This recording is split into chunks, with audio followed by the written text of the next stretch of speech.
Tudo bom, pessoal? Meu nome é André Boquerskas, né? Eu sou cirurgião dentista, sou especialista em harmonização orofacial, eu trabalho com implantologia, prótese dentária, estética do sorriso, reconstruções teciduais, né? Reconstruções de face, coordeno a comissão de pesquisa e esportes do Conselho Regional de Odontologia, né? E sou proprietário do Centro Integrado da Face, que esse ano agora está completando 30 anos, né? E nós já visualizávamos que a face seria, né, uma das áreas que teríamos grande campo e área de trabalho. Mas vamos indo para o que interessa, né? Nosso objetivo hoje aqui é começar a fazer o levantamento, né, das análises das variáveis envolvidas na estética da face, né? Claro que nós temos um objetivo, que é trabalhar com pacientes que estão em processo de redesignação sexual, e para esse perfil de paciente, com certeza que tem todas as necessidades possíveis e imagináveis, nós vamos ter que estudar esse universo de uma maneira muito ampla e complexa. Mas vamos lá, né? Vamos começar então com uma situação que, para o meu ver, é fundamental para um diagnóstico, que é exatamente essa frase de Leonardo da Vinci, que foi um grande estudioso da face, né? Que é saber vedere, ou seja, saber ver, né? Eu tenho sempre assim, no meu processo longitudinal de aprendizado, e a gente sempre assim, ó, tem uma tendência a saber, né, digamos assim, ó, eu vejo o que eu sei e sei o que eu vejo. Então é um ciclo vicioso. Para que eu possa enxergar mais, com certeza eu tenho que saber mais. Então eu tenho que aumentar, digamos, o meu portfólio de conhecimentos, né, multidisciplinares e interdisciplinares que estejam relacionados, né, à estética da face. Que eu digo assim, ó, são inúmeros e amplos. Até assim, para que nós possamos, às vezes, nesse processo, conversar a pouco mais conhecimento, né? Digamos, com situações que sejam mais pontuais. Eu fiz esse e-book, tá? Esse e-book, na realidade, ele é sustentabilizado, os conhecimentos, através de um trabalho de conclusão que eu fiz, que é exatamente, né, o levantamento das variáveis envolvidas na estética da face. Então, nesse e-book, além de ter todo esse conhecimento, também ali traz algumas situações técnicas de tratamentos. Então, caso você não o tenha ainda, né, acesse aquele WhatsApp lá que a gente encaminha, tá? Porque isso aí vai dar, com certeza, um enriquecimento de conteúdo. Então, pessoal, quais são os conteúdos que nós vamos abordar hoje, tá? Então, nós podemos começar assim, com a importância da face, a estética como uma ciência, a antropometria, a simetria e proporção, né, a análise dos textos faciais, a composição desses textos, né, o sorriso na estética e a análise chamada quantitativa. Então, essas são as variáveis que hoje nós vamos, pelo menos, tentar conversar sobre elas, falar sobre elas, e que a gente possa depois já começar, né, digamos, a nos aprofundarmos. Com certeza, o nosso objetivo dentro desse trabalho, né, que é a gente trabalhar das necessidades estéticas de pacientes que estão em processo de redesignação sexual, é poder prover exatamente esse tipo de tratamento, essa possibilidade, né? E é delicado porque nós não estamos falando, às vezes, apenas de tornar mais belo ou mais estético, né? Nós estamos principalmente falando da situação de uma pessoa, por exemplo, que nasceu, um exemplo, né, homem, mas o que ela quer é que o seu fenótipo, aquilo que ela possa transmitir, seja a situação de uma mulher, né? Ou seja, né, se a pessoa objetivou ter um nome social, né, objetivou uma opção, né, digamos, sexual, e que é ser reconhecida como tal socialmente, né, o que nós dizemos ser cisgênero, ou poder transitar sem que ela possa ser apontada, digamos, dentro do seu sexo de nascença. Isso aí tanto vale para homens quanto para mulheres. Então, essas pessoas, com certeza, precisam desse tipo de trabalho, porque hoje, até a nível, por exemplo, de legislação do SUS, essas pessoas têm acesso a tratamento hormonal, elas têm acesso a tratamento psiquiátrico, elas têm acesso à situação até mesmo de mama ou até genitária, mas elas não têm aquilo que é o mais importante, a sua face. A face é a identidade da persona. Eu sempre digo assim, a face é a persona. Então, como é que a gente pode estar negligenciando essa necessidade ou não ter um trabalho da área da saúde voltado para tal? Então, esse é o nosso objetivo, fazer esse levantamento, né, ver essas necessidades, né, e poder, no longitudinal, ofertar possibilidades técnicas para que a gente possa executá-las. Né? Então, aqui nós temos outras fotos que mostram pessoas que passaram por esses processos. Né? Aqui nós mostramos homens que passaram pelo processo, né, para feminilizar seu rosto. E aqui nós temos o contrário, que são, né, o caso até da Tênis, que é uma das mais conhecidas, que é fazer o que? Passar de um rosto feminino para um rosto masculino. Então, esse é o objetivo da pesquisa em si, mas para isso eu lhe garanto assim, ó, que você vai ter que realmente saber todas as necessidades e variáveis relacionadas à estética da face. Eu acho que o importante é que nós tenhamos em mente o seguinte, ó, a beleza dentro do que nós estamos trabalhando nesse momento, ou estética, é uma linguagem visual. E essa frase, né, traz um poder muito grande se nós formos, digamos, analisá-la em pormenores. Né? Na realidade, a linguagem visual é o conjunto de símbolos e signos. Então, aqui eu trago a explicação exata do que é isso, né? O que é símbolo e signo, né? Para que vocês possam dar essa olhada aí, né? E entender o quanto aquela pequena frase, na realidade, tem de muito conteúdo. Querendo ou não, quando nós trabalhamos com uma pessoa, com a sua imagem, nós estamos trabalhando dentro disso. Né? Nós temos ali um signo, nós temos ali um símbolo, né? Nós temos o que essa pessoa vai gerar de percepção ao outro, o que vai emanar de sentimentos ou emoções. Né? Então, é esses pequenos detalhes de compreensão que vão nos fazer um grande diferencial. Tá? Então, aqui nós temos uma outra, né? Digamos, situação que é o quê? Uma definição de James Joyce com relação à arte pura. Eu botei essa frase aí para a gente já também entender uma situação que eu acho muito importante e que eu vejo hoje dentro da estética facial com um certo receio. Né? Ali ele tenta definir o que é arte pura e impura. Vamos falar da impura, que eu acho que hoje é que está, né, digamos, organizando o modus operandi, que é essa situação onde o técnico, na realidade, se sobrepõe, né, àquilo que eu chamo que é customizar, que é o entender, que é o enxergar o outro de uma maneira que tu possa tirar dele o que ele tem de melhor. Eu vejo hoje, nós estamos trabalhando dentro de regras.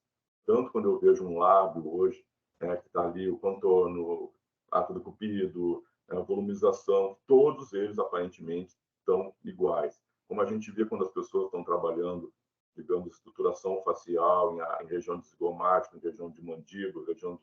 Então, existe, parece, uma forma. E nós, quando trabalhamos com estética, com pessoas, eu acho que a gente não deve apenas ficar focado em formas, e sim tirar daquela pessoa aquilo que ela tem de melhor. Tá? Por isso que eu trouxe essa frase aí, que é o que vai ditar os nossos trabalhos, as nossas discussões. Mas vamos falar de uma situação que é importante. Né? Você que optou, muitas vezes, em trabalhar com a estética facial, tem aquela noção assim, tá, a área, o campo que eu trabalhei é importante. Então, ali nós temos o seguinte, alguns trabalhos de pesquisa que eu citei ali como conclusão da importância da face. Eu não vou entrar em detalhes e ler, digamos assim, nas entrelinhas, né? Mas eu digo assim, ó, de todas as leituras que a gente faz, de todos os levantamentos biográficos, a face é importantíssima. Em que aspectos? Sociais. Pessoas com uma face atraente, né, com certeza possuem maior facilidade de interatividade social. Com relação a áreas e campos de trabalho, tá? As pesquisas mostram que pessoas com faces mais bonitas, além de terem maior facilidade, né, para trabalho, além de tudo, ainda possuem uma melhor remuneração. Tá? Com relação à atenção, né, pessoas com uma face mais agradável, né, despertam uma atenção até mesmo para serem ouvidas pelos outros. As pessoas ouvem as pessoas que têm uma face mais atraente. Né? Com relação ao estudo, por exemplo, foram feitos trabalhos em escolas que crianças com uma face mais bonita, além de terem uma atenção dos professores, têm uma facilidade de possuírem notas maiores. Então, se nós começarmos, às vezes, a ver a nível socioeconômico cultural, a face possui um poder gigantesco, né? E nós observamos isso também aqui nessas outras, né, nesses outros textos que eu trouxe aqui, né, que fala exatamente sobre o poder da face. Se você ver ali a definição de Arthur Schopenhauer, né, de Cícero, como a face já foi vista no seu longitudinal, né, reconhecida como ter um poder avassalador. Bom, pessoal, então assim, ó, né, eu dei essa introdução básica, né, para que a gente possa, pelo menos, entender de onde é que nós vamos nos direcionar. Mas vamos entrar numa situação, uma discussão muito importante, que eu acho que isso aí vai também dar estrutura para o trabalho de qualquer um de nós, né? Sempre quando eu vou dar as palestras, eu sempre faço uma pergunta básica inicial, tá? Que pergunta é essa? Se a beleza é relativa. E eu vejo que 90% ou mais das pessoas dão relatividade ao belo. Mas nós, profissionais da área da saúde, que estamos trabalhando com estética, nós podemos aceitar que a beleza é relativa? Não. Né? O que eu quero dizer com isso? Beleza é científica.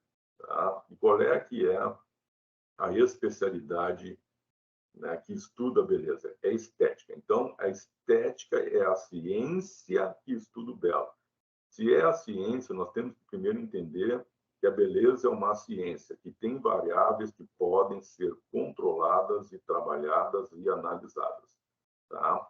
E isso o homem, dentro da sua percepção de sentir o belo, é lógico que o homem, quando sente algo, ele procura a origem, né? Procura o porquê. Isso é uma situação que já, digamos, instigou o ser humano há milhares de anos. Nós temos já relatos aí, digamos, né, a nível de palavra escrita, com mais de 5.000 anos, né, essa procura do entendimento. Então, vamos fazer o seguinte, já. Vamos tentar definir, né, a estética como ciência do belo, que isso é importante até para que vocês possam defender o trabalho de vocês. Tá? Então, vamos começar do básico, né? Nessa pequena foto aqui, eu trago um processo evolutivo. Não, a gente nunca pode esquecer que nada vem do acaso ou de uma dinâmica muito rápida. As coisas têm um início, né? E depois tem um processo. O processo longitudinal do entendimento do belo, tá? Ele é muito contemporâneo a nível de ciência, né? Mas muito antigo a nível de procura. Então, nós temos ali assim, aquele primeiro desenho, é um desenho egípcio, né? Que na realidade nós chamamos hoje de canone, que teoricamente é uma tentativa de botar dentro de uma régua, dentro de um processo de proporção.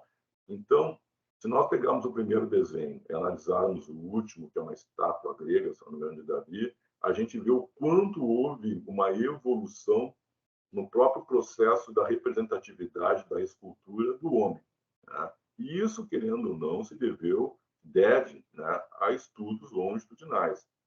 A primeira tentativa de botar em escala para que a gente pudesse botar dentro de uma situação de proporcionalidade, né? Então, aí nós temos Pitágoras, né, que foi né, um revolucionário dentro da matemática, né?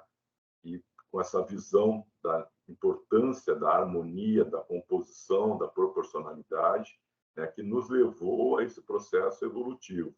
Então, aqui ó, nós temos, por exemplo, um desenho do homem vitruviano, né, que não é de Leonardo da Vinci, que também faz parte desse processo de desenvolvimento, da procura da escala, da proporção.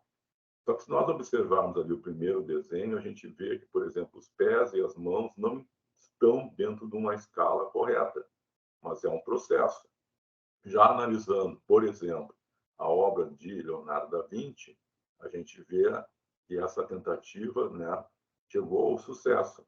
E nós temos ali à direita, nesse mesmo desenho, né, os estudos de Leonardo da Vinci, né, com relação às proporções faciais, né, ou os terços faciais. E esse desenho, até hoje, né, é tido como um desenho, digamos que faz parte do processo, né, nosso de estudo, né? Ainda esse desenho é tido como uma das maneiras da gente estudar terços faciais, né? Então, pessoal, o que é importante, né? Que nós, nesse estudo longitudinal, que houve um processo, né?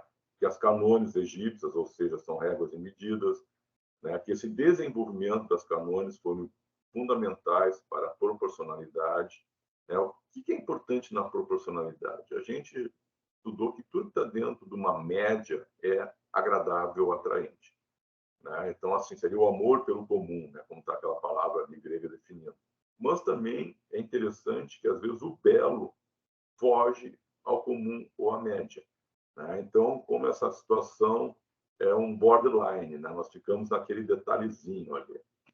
Mas, digamos assim, ó, esse cidadão, Alexandre Balgardi, tá? Ele é tido hoje como o pai da estética como ciência, né? E isso é muito contemporâneo, se nós pegarmos assim a nível de tempo, né? Isso aí não faz 200 anos. Então, nós pegarmos lá dos egípcios até realmente ter a estética formatada como ciência, foram praticamente, no mínimo, 4, 5 mil anos. Mas o que esse cidadão, né? Normalmente, o que acontece na ciência, nós temos como uma genialidade, é ver o todo. Ele pegou as áreas básicas da filosofia, né? Que é a ciência fundamental do desenvolvimento de qualquer outra, e conseguiu fazer a união dessas ciências, né, para que ele pudesse realmente, né, ter a estética como a ciência do belo. Tá? Então, quando nós hoje somos profissionais da estética, nós somos profissionais que estamos desenvolvendo a ciência e o entendimento do belo. Uma coisa que é importante é a seguinte, né, que independente das várias discussões filosóficas que tivemos no passado, de Aristóteles, Platão, né, e outros tantos pensadores, né, a respeito do belo, né, o que é importante, né, que dentro desse processo longitudinal nós tivemos, por exemplo, assim, uma visão darwiniana, tá? Darwin foi um grande estudor da face humana, né? Então, a gente vê que existe, às vezes, uma tendência dentro do universo, né, de pesquisa e entendimento, né, de um estudioso, que, ao mesmo tempo, não é definitivo, mas faz parte do processo. O que eu quero dizer com isso? Darwin, com certeza, né, ao estudar principalmente a evolução da espécie, viu que atributos faciais estão muito relacionados a isso, a preservação da espécie, ou seja, principalmente relacionado à procriação, né? Que nós vamos depois conversar sobre atratividade. Mas é interessante que, assim, ó, um dos filósofos, Kant, ele dizia o seguinte, que a beleza, querendo ou não, tem um sentido universal. O que ele quis dizer com isso? Independente da sociedade, da localização geográfica, digamos, da situação científica, o belo tem um sentido universal. O que é belo aqui é belo lá do outro lado do continente, talvez numa sociedade extremamente isolada de todos. Tá? Isso Jung trouxe nos seus estudos dos arquétipos. O que são os arquétipos? Ele não é apenas uma situação voltada à beleza ou estética. Os arquétipos são relacionados principalmente a símbolos. Aí nós voltamos lá no início, quando eu trouxe aquela definição de signos e símbolos, né? Jung observou que alguns símbolos tinham o mesmo poder, ou seja, independente da localização, independente da cultura, do momento, digamos, histórico, alguns símbolos possuem o mesmo poder, ou seja, o triângulo possui um poder de ascensão, né? Linhas, digamos, paralelas ao solo possuem uma situação de estabilidade, e isso designava, né, o que nós podemos dizer assim de situações de emoções e sentimentos que nós vamos conversar um pouquinho quando nós formos definir exatamente onde é que nós queremos chegar no entendimento do belo, tá? E nós temos assim, ó, um trabalho que é muito importante para nós, que é muito contemporâneo, que é de 1990 e tantos, né, que é esse livro e os trabalhos, né, de Joseph Ledouard, que é o cérebro emocional, tá? O que ele traz aí? Exatamente um entendimento, um diferencial entre emoção e sentimento, tá? Pessoal, aqui, assim, ó, é importante esse entendimento, tá? O que ele, assim, ó, revelou? Que existe uma área no cérebro tá? Que ele chama de cérebro primitivo, ou as amígdalas, no qual, digamos assim, ó, eu enxerguei uma imagem. Essa imagem, né, vai, digamos, chegar aos meus olhos, em vez de ir para o córtex cerebral, que é a parte da racionalização, essa imagem passa primariamente por uma região do tálamo, tá? E isso vai despertar emoções. Então, dentro da percepção, da visão, chega ao tálamo, há uma liberação, logicamente, de mediadores químicos que vão gerar em mim uma emoção. Isso não é racional. Isso não passa pela parte cerebral, entendeu? Que vai gerar uma racionalização. Isso gera uma emoção. E a beleza, pessoal, segue esse caminho, entendeu? Às vezes ela não passa por uma racionalização. Aí nós voltamos lá para Kant e Jung, né? Quando eles observam que algumas situações simbólicas, traços, cores, despertam emoções em qualquer sociedade. Então, isso é um cérebro primitivo. Então, hoje eu procuro, tá, distinguir assim, ó, o belo emocional do belo sentimental. E o que há de diferença entre emoção e sentimento? A emoção não possui racionalização. O sentimento, existe um processo de racionalização e vai entrar a tua cultura, vai entrar o teu histórico, vai entrar os teus conhecimentos. Então, isso é importante a gente entender, porque a beleza está dentro desse processo. E nós vamos ter que trabalhar com isso, dentro desses estudos de Darwin, de Jung, de Kant, de profissionais, na realidade, que, dentro do processo da busca pelo entendimento, trouxeram, desculpa, variáveis importantíssimas, tá? Então, o que eu quero chegar? Beleza é uma ciência. Por favor, né? Não digam que é relativa. Não joguem contra vocês mesmos, profissionais da área da saúde. Mas vamos assim, ó. Agora nós vamos fazer uma análise, tá? Visualizar essa organização de um grande estudioso, né, das variáveis da estética da face, que é Naime. Ele montou esse fluxograma, né, que é para nos auxiliar, principalmente na organização do nosso diagnóstico. Então, ali está esse fluxograma, né, que é uma visão inicialmente qualitativa, tá? Então, ali, o que ele faz nesse primeiro momento, né, ele vai analisar a simetria, ele vai analisar o tipo de cabeça.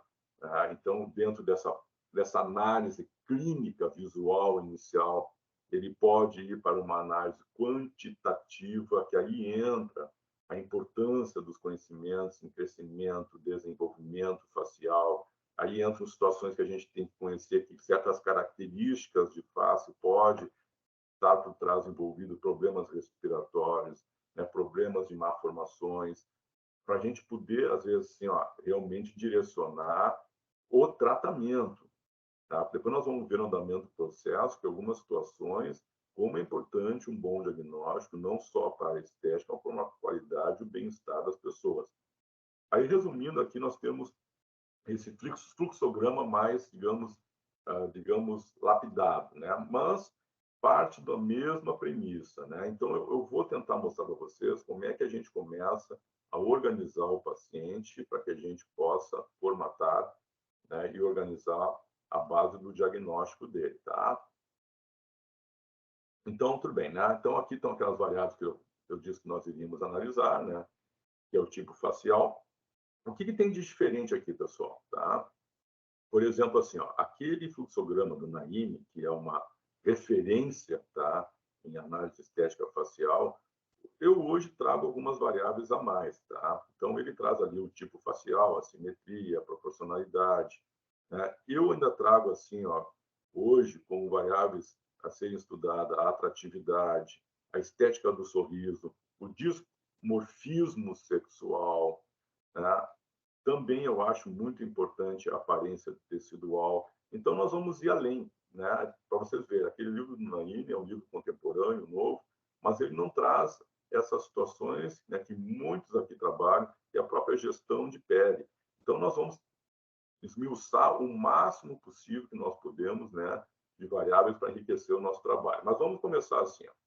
A primeira situação que eu acho importantíssima é poder entender e nós conversarmos dentro de uma linguagem técnica. Então, é fundamental que você entenda esses planos e eixos, plano sagital, plano transversal, plano perpendicular, tá? Porque isso é a base que nós vamos ter para poder, às vezes, descrever, né, essa nossa face no espaço, tá? Então, nós vamos assim, ó. Chegou o meu paciente no consultório, né? Então, eu tenho, primeira coisa aqui, olhar o quê? Vamos começar pelo básico. Eu tenho que tentar definir, botar ele dentro de um tipo facial, né? E poder olhar situações de simetria, por exemplo. Qual é a posição que eu vou botar o meu paciente para que eu possa, por exemplo, examiná-lo ou até mesmo fotografá-lo para poder fazer o seu estudo e análise longitudinal, tá? A gente sempre põe o paciente, tá, na posição natural da cabeça, né? E o que é isso? Essa posição que está aí. Uma situação fundamental é entender o que é o plano de Frankfurt, né? Porque eu tenho que botar a cabeça dele numa posição que eu sempre possa repeti-la em vários momentos para que eu possa, muitas vezes, analisar. Então, nós temos o que aqui? Nós temos uma linha que vai passar, tá, do conduto auditivo até exatamente a parte mais baixa óssea da minha órbita. Então, essa linha, na realidade, ela sempre deve ficar paralela ao solo. Então, eu tenho que posicionar a cabeça desse paciente paralela ao solo com relação à linha de Frankfurt, tá? A partir daí, eu vou fazer o quê? Fazer 3 visões ou 3 fotografias para arquivamento que estão exatamente aqui nessa foto aqui, ó. Botamos o paciente em posição de frente, botamos ele em posição oblíqua ou de 45 graus e botamos ele em posição lateral, tá? Para que a gente possa exatamente visualizá-lo e enxergar da maneira que é adequada no longitudinal. Aí, digamos o seguinte, né? O que é uma simetria bilateral? Eu vou passar um traço reto, que vai lá do trígono, passa pela glabela e vai até o mento para fazer uma análise do quê? Dos dois lados, lado direito, lado esquerdo. Uma coisa importante é assim, tá? Nem toda simetria perfeita vai gerar uma boa imagem. Aqui nós temos aquela coisa que nós chamamos de espelhamento. A foto do meio é a paciente no seu estado natural. Tanto a da esquerda quanto a da direita foi tentado fazer uma simetria perfeita, né? Ou pegando assim o lado esquerdo delas e repetimos o lado esquerdo no direito e na outra foto o direito no direito. Isso faz com que fiquem os dois lados iguais. E a gente vê que nem sempre resulta na melhor percepção de beleza ou de estética, né? Mas a gente faz esse traço porque às vezes, com certeza, né, faltas de simetria grave trazem problemas de estética. Tá? Existem muitas pesquisas realizadas, até com crianças ou não, a respeito da percepção da simetria. Bom, fundamental nós fazemos a análise do tipo de cabeça, que é o que está naquele nosso primeiro, né, fluxograma. Tá? Então, nós temos 3 tipos de cabeça básica, né, que é o braquicéfalo, o dorcocéfalo e o mesocéfalo. Então, é importante botar na ficha clínica que tipo de cabeça tem essa pessoa, porque isso também vai repercutir muitas vezes na análise, tá, de tratamentos que vão ser direcionados, e às vezes o tipo de cabeça pode demonstrar alguns problemas de crescimento e desenvolvimento. Que nem assim, um perfil facial longo, comprido, pode às vezes estar relacionado a um crescimento de maxila transversal. Isso vai gerar uma rotatividade do eixo da mandíbula, vai comentar na situação também do mento. Então, é importante que nós venhamos a saber, né, exatamente fazer essa distinção e anotar primariamente o tipo de cabeça. Tá? Feito isso, tá, eu tenho como protocolo fazer o quê? Exatamente começar a fazer análise, né, ou as proporções dos terços faciais. Tá? A face, normalmente, ela pode ser dividida em 3 terços ou 4 terços. Tá? Eu, inicialmente, faço a divisão em 3 terços. Né? Eu pego o trígono, vou até a glabela, da glabela até a espinha nasal, da espinha nasal até o mento. Aí, dentro desse processo, eu vou fazer a análise dos terços. Essa análise tanto é feita a nível frontal, quanto a nível, né, de perfil. Tá? E naquele meu e-book, ali nós temos, tá, toda essa situação matemática, caso a gente queira entrar em detalhes bem menores, tá? Nesse primeiro momento, a gente faz uma análise qualitativa, tá? Não tão minuciosa a nível matemático, mas procurando problema, tá? Eu quero achar problema. Aí, achado o problema, a gente vai começar a esmiuçar e estudar a origem desse problema, tá? E não esqueçamos o seguinte, quando a gente vai falar hoje a nível matemático, tá? De ângulos, de tamanhos, de proporções, que sejam, tá? A gente está muito estruturado e baseado em estudos, digamos, dentro de um perfil caucasiano-europeu, né? Nós mesmos brasileiros, que somos extremamente miscigenados com índios, negros, né, europeus, a gente, com certeza, né, não tem muitos estudos ainda dentro das nossas características mais peculiares, tá? Mas é importante que a gente faça essa divisão nesses terços, faça essa análise, né, e procurando, como eu disse, problemas, né? Quando a gente, por exemplo, né, faz a análise do paciente, né, em visão lateral, o que a gente também deve anotar? Não só o tipo de cabeça, como principalmente o tipo de perfil, né? A gente pode, às vezes, dividir em perfil, digamos, côncavo, convexo e reto, né? Já nós, da odontologia, botamos, às vezes, entre classe 1, classe 2, classe 3, né? Que é uma relação maxilomandibular.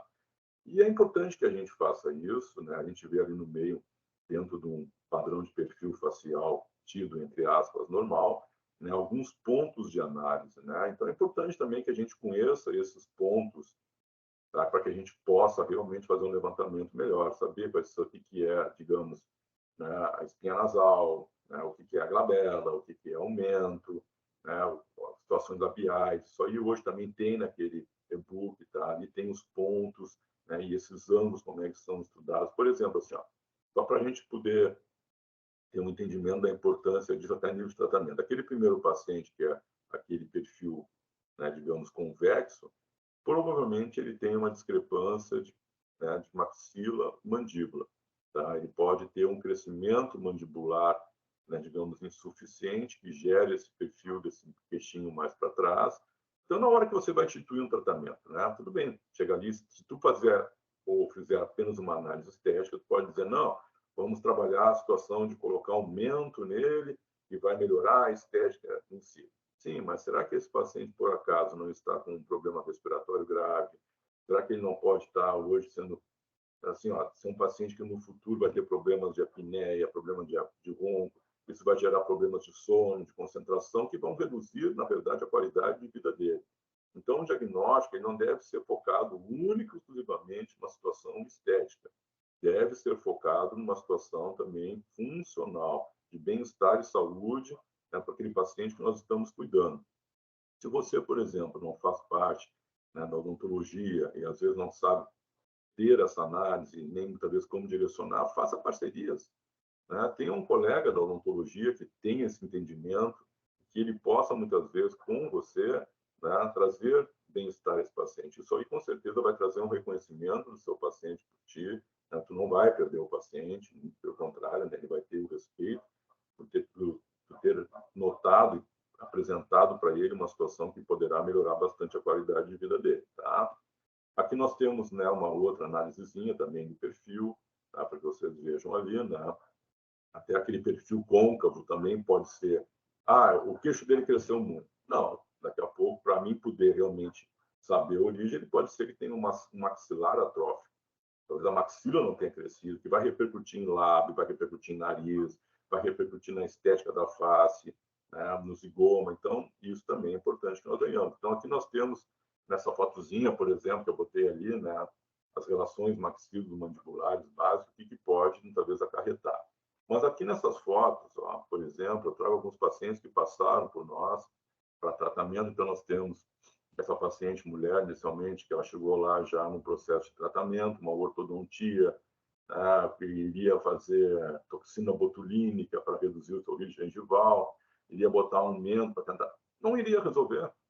O problema dela, além de ser um processo de desenvolvimento, crescimento facial anômalo, tá? Ela, com certeza, né, iria apresentar, e já estava apresentando problemas funcionais relacionados à qualidade do sono respiratório, então ela foi direcionada, né, para cirurgias ortognáticas, fraturas maxilares, fratura mandibular, reposicionamento, a ortodontia, e a gente vê que nós parece que aflorou um rosto, né? A mesma situação no paciente ao lado, né? E naquela situação de repouso, os dentes ficam aparecendo, nós vemos o problema de mento, uma situação que ele mesmo levantou para nós, tá? Que é as pessoas tinham ele, encaravam ele com uma certa deficiência mental, porque esse tipo de característica facial realmente ao interlocutor passa essa percepção, tá? Que não era o caso. Então esse paciente, depois das intervenções cirúrgicas, a gente vê o diferencial de rosto, principalmente qualidade de vida pessoal, a autoestima dele ficou lá em cima, mudou as inter-relações dele com as pessoas, foi um caso muito interessante. E aqui nós temos o contrário, paciente perfil côncavo, né, após os tratamentos cirúrgicos também, né, você olha até o diferencial da cor do olho, né, que é uma cor de olho que hoje tu vê que, né, assim, transparece saúde, bem-estar, né, ou seja, dormir bem, se alimentar bem, né. Então, nem sempre a gente consegue resolver com atitudes simples, às vezes necessitam intervenções mais complexas, tá? Bom, eu estou trazendo a sua fotozinha aqui agora, tá? Porque essa foi uma pesquisa que é considerada uma das primeiras pesquisas e mais antigas, tá? Que começou, na realidade, aquele desenho em preto e branco, né? Que esse profissional botou o quê? São espartilhos. E pediu que as pessoas botassem aquele que passasse uma melhor imagem, ou uma imagem mais estética. O que foi observado foi exatamente as curvas, né, ou as linhas, tanto que, na realidade, essas linhas de Hogarth recebem o nome dele, que foi ele pela pesquisa, e isso, quando nós vamos olhar uma face, pessoal, é muito importante. Então, como falei, tu pegou o paciente, botou naquelas posições, analisou, olhou, botou de, né? Agora tu vai começar exatamente fazer essa inter-relação, a inter-relação entre os quadrantes, a inter-relação, né, entre os terços, né, essas curvas, né, onde é que elas são importantes, onde é que eu devo enxergar elas, o que está quebrando essa harmonia, essa composição, né? Então, agora é começar a ver a face num todo, né, em detalhezinhos. Então, aqui a gente observa, né, linhas que eu tracei como são importantes, que a gente vem observar, né, a situação da glabela com a versão nasal, a situação da espinha nasal com o lábio, do lábio inferior com o mento, né, do mento com a situação cervical. Essas curvas são de uma importância quando a gente vai fazer uma análise do paciente, né, que trazem um diferencial muito grande, principalmente você que trabalha, às vezes, dentro das situações de preenchimento, né? De olhar aquele rosto, enxergar o que está côncavo, o que está convexo, o que reflete luz, o que absorve luz, onde é que eu vou jogar, principalmente quando nós trabalhamos com envelhecimento facial, que há essa grande mudança, tá? Então, aqui agora, tá, eu trago o quê? Né? Nós fizemos a análise daquelas proporções, né, iniciais, dos terços, e agora nós temos aqui uma análise de proporção transversal. Eu normalmente eu uso esse desenho, tá? Eu pego esse desenho e faço exatamente esses traços, né? Digamos que nós pegando a parte de dentro para fora, né? Começa com o canto dos olhos, né? Com relação à asa do nariz, depois tu pega ali a íris com relação aos lábios, né? Esses são os traços básicos que tu vai olhar principalmente essas proporções transversais, né? E às vezes a gente acha pequenos detalhes que observando, né, apenas num olhar tu não consegue enxergar. Então essas linhas vão nos fazer, né, ter uma nuance melhor de detalhes que são fundamentais para que a gente possa, né, às vezes, anotar para o paciente e trazer situações que possam vir a melhorar. Tá? Aqui uma coisa que eu acho também muito importante é a gente entender essas regiões, tá? Essas análises das subunidades e unidades. Tá? Como diz, aí vem a anatomia, pessoal. Olha, quer trabalhar com estética de face, quer poder diagnosticar, direcionar tratamento e tratar, a anatomia é fundamental, tá? Tem que estudar anatomia doentiamente, né? Porque cada anatomista, às vezes, traz uma percepção. Tem os estudos individualizados, né? Tem os estudos, digamos, dentro de um conjunto, aí tem dividido por osso, dividido por zona. Então, isso é importante porque isso aí realmente faz um diferencial depois, principalmente na organização do processo de tratamento, né? Como eu falei, principalmente quando tu vai trabalhar hoje, digamos, bioestimuladores, preenchimentos, né, que tu vai trabalhar aquelas curvas, vai trabalhar essas unidades, essas subunidades dentro de um conjunto de composição, que é uma das variáveis que eu trago, né? Não adianta apenas entender a simetria, a harmonia, né, se tu não souber fazer a composição disso aí tudo, tá? Então, vamos tentar assim, ó, dividir como é que a gente normalmente faz uma análise, tá? Fiz aqueles traços, aí vou começar o quê? Primeiro, digamos, se eu for de cima para baixo, vamos estudar a região frontal. Foi como eu falei, eu não posso hoje, não tenho tempo para entrar em detalhes e nuances de cada região, tá? Por isso que tem lá no e-book, tá? Mas, digamos assim, ó, uma situação para nós dentro do nosso processo, que é a situação dos pacientes em redesignação sexual. Essa área frontal é importantíssima. Se nós observarmos ali, olha a diferença de ângulo que existe entre a região frontal, digamos, masculina e feminina. Tá? E isso dá uma diferença brutal no olhar, né? O ângulo, digamos, menos reto masculino se dá principalmente na região orbitária daquela situação óssea. E isso vai gerar, se vocês pegarem aquelas fotos daquelas pessoas que passaram pelo processo de redesignação, enquanto a remoção desse osso para a pessoa que está se tornando, digamos, o seu fenótipo feminino, é importante a remoção, porque ele vai mudar o olhar, tá? Então, esse pequeno detalhezinho ali, para nós, nesse processo, é gigantesco. Assim como se uma mulher for masculinizar o seu rosto, o quanto nós vamos ter que trabalhar nessa região, seja através do mock-up com ácido hialurônico, ou um preenchedor, ou até mesmo a colocação de próteses, tá? Hoje, a colocação de próteses dentro desse trabalho é muito legal, traz resultados maravilhosos. Eu acho que é uma das maiores ferramentas quando se trabalha a nível de frontal, trabalha-se a nível zigomático, plano mandibular, assim como a remoção desses ossos, tá? Ou, digamos, da plastia, né? Então, tudo bem, né? Então, fiz a análise da região frontal, vou fazer a análise da região orbital. Então, aqui nós temos algumas variáveis que são olhadas, né? Alguns ângulos, algumas relações de proporções, né? Então, é importante que você ponha isso no seu estudo, né? E analise o seu paciente, tá? Assim como, digamos assim, ó, análise da porção média da face, nós temos uma das estruturas mais importantes, que é o nariz. Bom, eu não trato o nariz, eu vou tratar o nariz, tudo bem, mas eu tenho que diagnosticar. Tem que achar o problema, né? Se tu vai, como diz, trabalhar na face, tu tem que, pelo menos, direcionar esse paciente para um profissional que possa melhorar o nariz se ele for um problema. E, para isso, a gente tem estudos, né? A gente faz análise, por exemplo, dos ângulos nasolabial, a gente tem situação de tamanho e proporção. Então, tudo isso existe uma matemática que está lá naquele e-book, tá, pessoal? Eu não vou entrar em detalhes, mas temos lá os referenciais, digamos, técnicos matemáticos. Assim como a gente vai para o terço médio da face, a gente, como eu digo, né, entender não só os terços, como as unidades, as subunidades, é fundamental, para que a gente possa entender aquele jogo de luz e sombra e achar onde é que estão os problemas.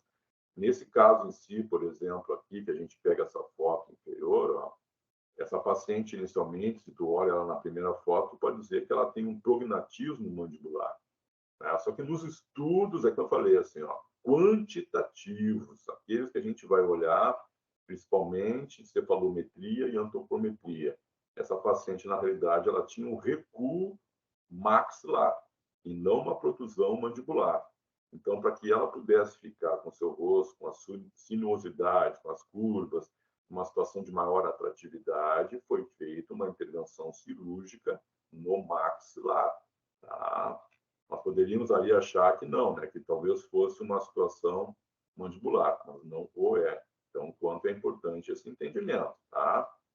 Então, quando a gente vai analisar, por exemplo, o terço inferior, nós temos N coisas, né, para estudar, mas a gente estuda muito a relação de lábio, mento, região cervical, tá? Também fazendo isso, procurando a origem do problema. Pessoal, nem sempre, tá? Digamos, uma análise de um paciente com crescimento deficiente de mandibular, eu vou direcionar ele para uma ortognática.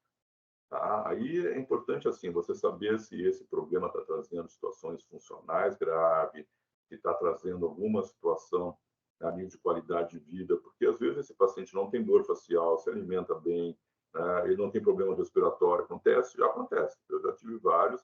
Aí tudo bem, você pode fazer um direcionamento voltado apenas para uma situação de solução estética, até mesmo a colocação do mento, tanto com ácido hialurônico para fazer o mock-up, como muitas vezes, daqui a pouco, direcionar para uma prótese de mento, que melhora muito esse perfil, né, chamado classe 2. Quando a gente faz, né, logicamente, essa análise do perfil do tênis superior, a gente olha muito o plano submandibular. Esse plano aqui ele tem uma importância estética gigantesca. Hoje mesmo, assim, ó, nós estamos desenvolvendo e trabalhando técnicas chamadas técnicas de esvaziamento facial, tá? Que a gente trabalha com lipo cervical, lipo na região de jaw, lipo na região de bochecha, né? Para que a gente possa não só aliviar o peso da face, como também a gente poder marcar essa região, que esteticamente ela traz um diferencial gigantesco. Tá? Bom, então, pessoal, assim, ó, como diz, eu estou citando aqui, eu estou jogando matéria, né?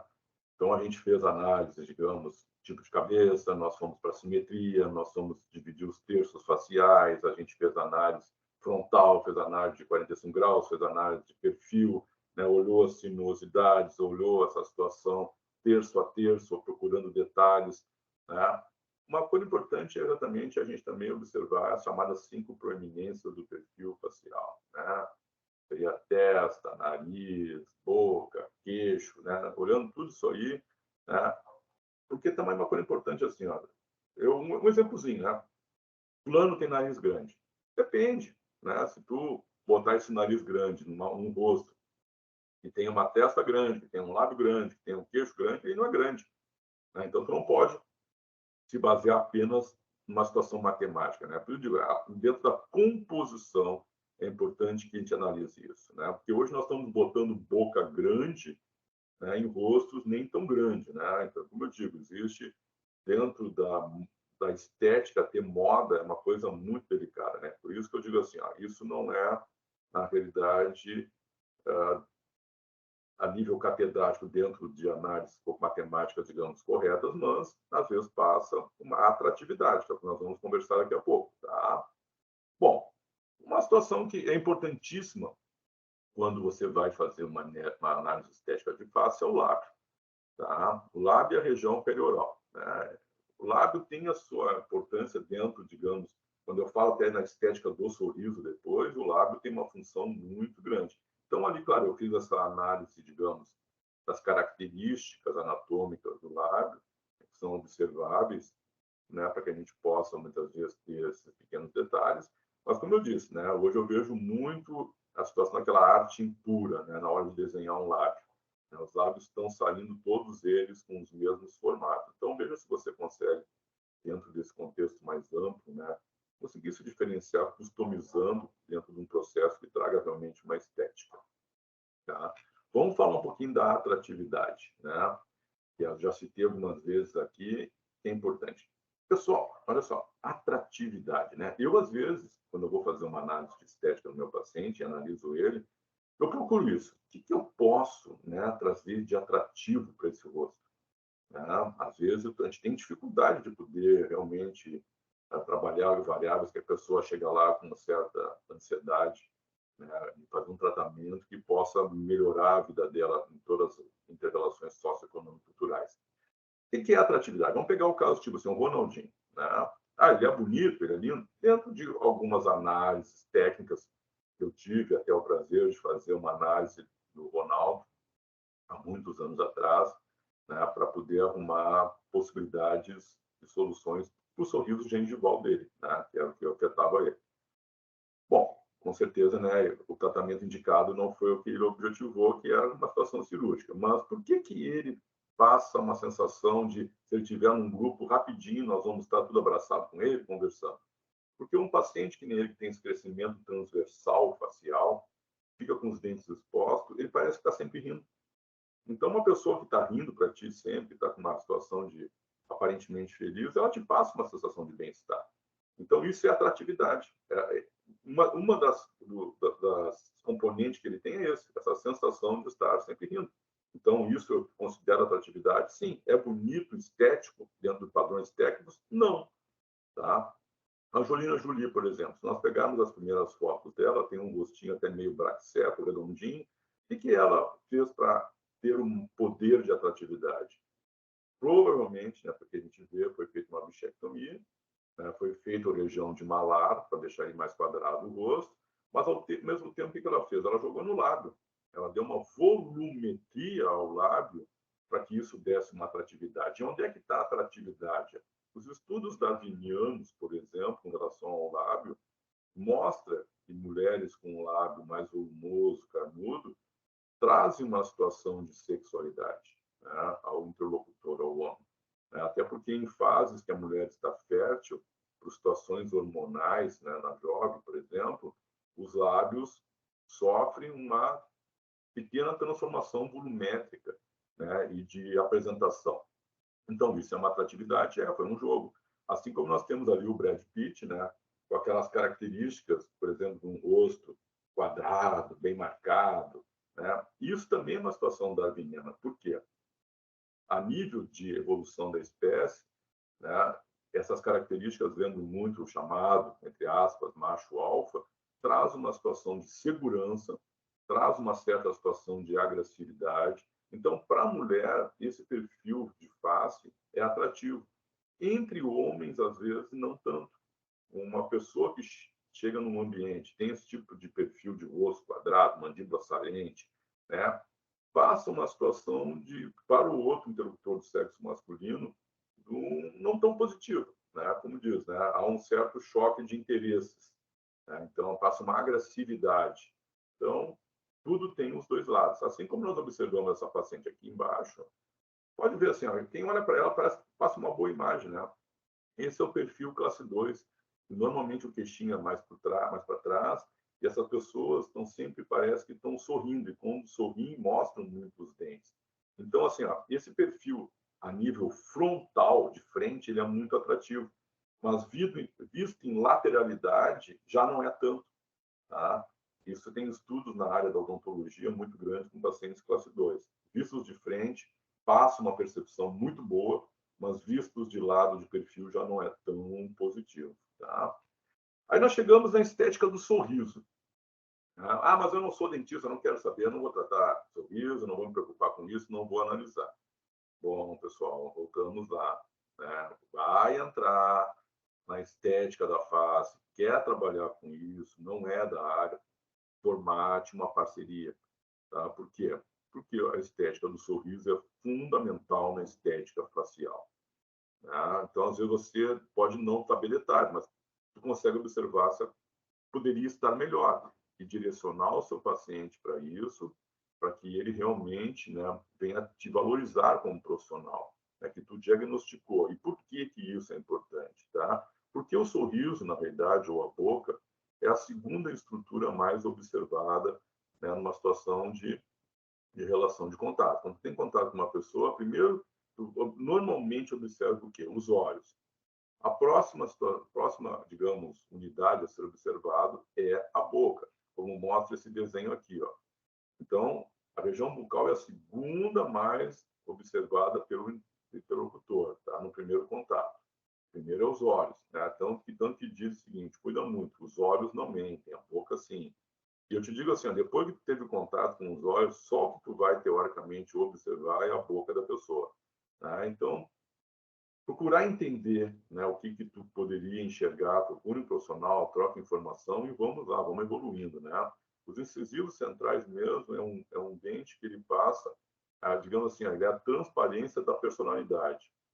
É um dente muito importante no processo da estética facial, do sorriso, assim como essas variáveis que eu botei aqui, que eu não vou entrar em detalhes, como diz, muitos aqui não são da área da odontologia, nós temos variáveis dentárias, tá? Nós temos variáveis relacionadas às relações do tecido dos dentes com a gengiva. Olha a diferença que o sorriso fica por uma situação de discrepância gengival. Tá? Então, quando a gente vai fazer essa análise do sorriso, a gente normalmente, basicamente, claro, hoje, pessoal, assim, ó, a gente já está trabalhando lá na clínica mesmo, com análise, digamos, digitais, de escaneamento, tá? De sorriso, de face. Então, tu consegue ter esse paciente virtual e poder fazer as modificações nele por software, né? Já almejando, tá? Onde é que nós podemos chegar e objetivar no tratamento é muito legal, é muito interessante, tá? Então, ali estão algumas variáveis da situação bucal de sorriso. Aí nós voltamos lá naquela situação do Nanim, né? Galera, então vocês veem o seguinte, né? A gente está no início do processo de diagnóstico, então nós vimos ali como ele diz, né? Tipo de cabeça, simetria, proporção, então toda essa análise qualitativa, né? Aí achamos problemas, aí vamos para a análise quantitativa. Aí entra esses detalhes que eu falei, né, galera? Que é esse conhecimento mais complexo para ver exatamente onde é que está o problema, né? E como é que eu vou poder arrumar as melhores soluções. E essa análise quantitativa está estruturada, baseada principalmente nos estudos cefalométricos e antropométricos. Eu até digo para todos vocês, viu? Esse conhecimento não precisa estar ligado exclusivamente aos conhecimentos da odontologia. Tá? Hoje, se a pessoa quiser aprender, é fácil de entender. Tá? A gente tem que entender quais são as linhas faciais que nós usamos, os pontos, entendeu, de análise, e principalmente existe já padrões muito grandes, tá, de análise de ângulos, tá, de eixo, para que a gente possa realmente desvendar e achar esses problemas, mas que é importante, tá? Principalmente quando a gente pega aqueles perfis, né, tanto côncavo como convexo, para que a gente possa achar a origem, se é crescimento, se é uma anomalia, se é uma discrepância, se tem alguma outra origem, né, nesse desenvolvimento dessa face.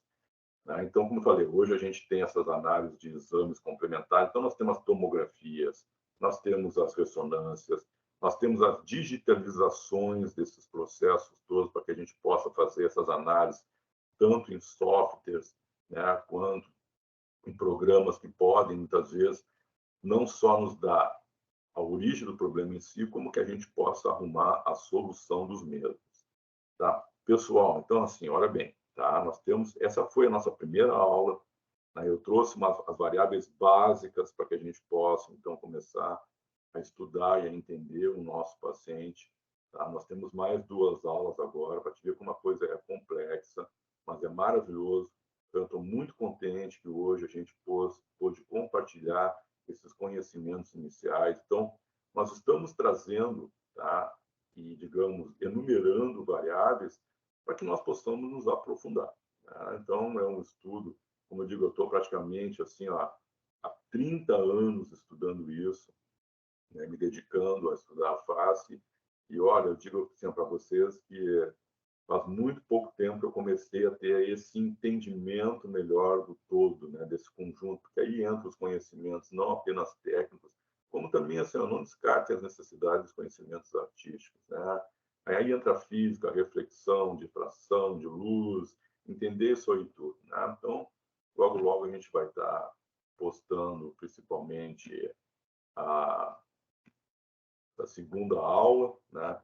Eu até vou, assim, ó, fazer esse agradecimento para vocês, né? Eu espero que a gente agora, tá, a cada aula que vai vindo, a gente possa evoluir, né? E eu trazer conteúdos através, né, dessa plataforma ou de outra, que a gente possa ir enriquecendo e nós objetivarmos isso, que é trabalhar com essa situação que nós estamos propondo, que são os pacientes que estão fazendo esse processo de redesignação sexual. Então, eu agradeço, tá, esse tempo aí, tá? Eu espero que a gente possa, então, a partir de agora, já ir amadurecendo para a próxima aula.